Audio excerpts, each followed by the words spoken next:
The L298N is used for driving higher current motors, but controlling the speed and direction with small current from Arduino. You need the module, 2 DC motors, Arduino.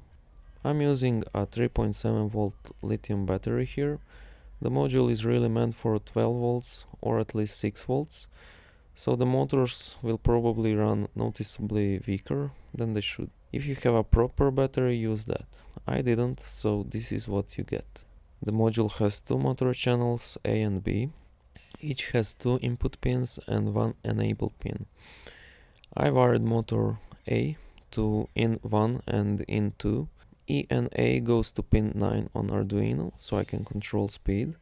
The 12 volt terminal on the module takes the battery. Ground from the battery and ground from the Arduino both go to the module's ground. The Arduino itself is powered over USB.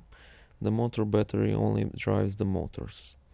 The sketch sets up the input and enable pins as outputs, then runs a motor forward, pauses, and then runs it backwards, pauses, then stops.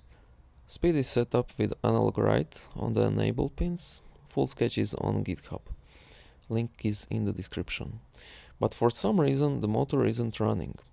The LED is flashing, the motor works, I checked it directly with battery, but on the module it's not working. I thought maybe low voltage battery is a problem, so I brought the big guns.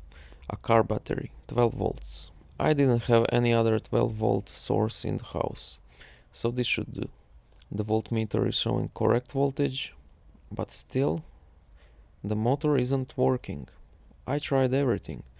Maybe my module is broken. It's at least 10 years old. I might remake this video when I order another one.